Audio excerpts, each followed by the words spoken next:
Boutique bijoux d'or Mossi Elengi.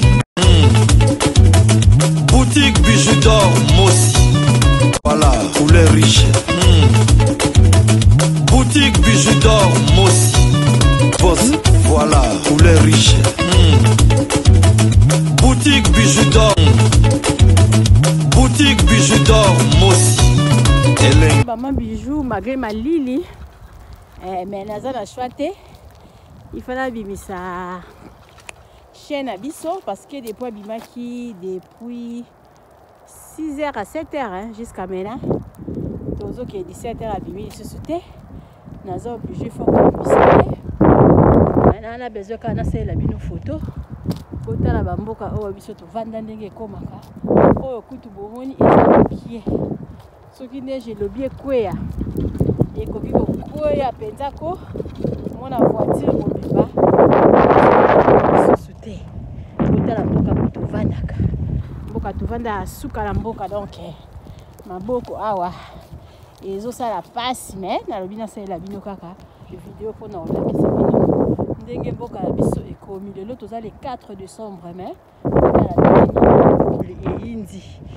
eyindi makasi na bija lobi yango wana soki moto aza na Europe aosala eloko na ye na Congo tuka bo respectaka yango c'est pas aussi facile biso tokosala na bamboka moto ya bavanda na bamboka ya moto mboka ya moto oza à l'aise ozomona bamama ya pondu ozomona bana verni ozoyoka bamapape katana esala biso bien esala biso bajar bandi bolobi na obima te bamerle baza baosala na bango mosala mais awa te mama bijou aza oblige olamba mama bijou aza oblige otangisa bana mama bijou aza oblige obima na mbwa na ye mama bijou aza oblige opusa ya voiture kokende kosomba biloko kosala bachar donc mama bijou aza oblige osala nyonso tout seul.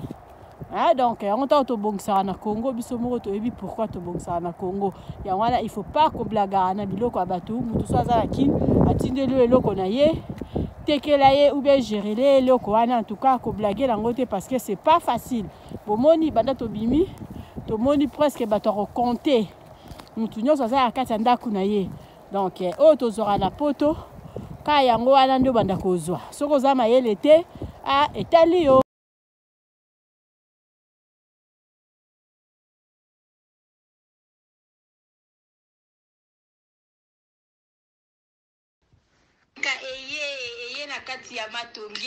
Maison de passage Nabiso. Maison de passage Nabiso ya goyo, maison de passage Nabiso ezana ba climatiseur, ezali climatisé. Maison de passage Nabiso ezana matonge na Irebu A37. Maison de passage Nabiso tozana ba appartement où ezali à 2 chambres, salon, cuisine. Tous les 2 chambres on ezana ba toilette na kati. Maison de passage na biso tozali na appartement oyo ezali kaka salon, salle de bain, chambre na cuisine. Tozali lisusu na appartement na biso oyo ezali appartement ya pamba lokola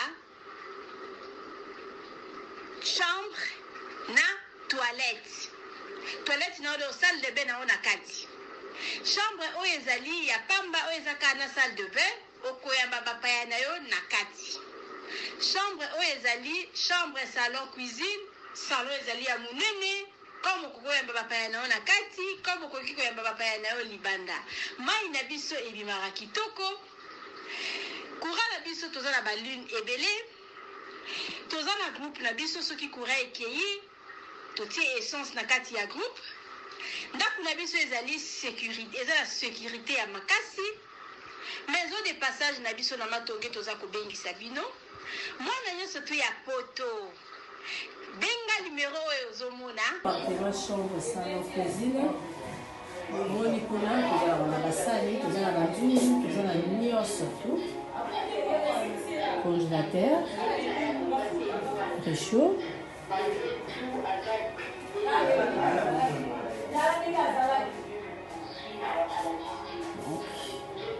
Cuisine sur l'eau, appartement, chambre, salon, cuisine, cuisine, biso, yango oyo cuisine eza na espace ya monene toza na congélateur toza na frigo toza na micro-ondes toza na cafetière toza na nyonso donc eloko nyonso ezalaka na kati ya cuisine eza awa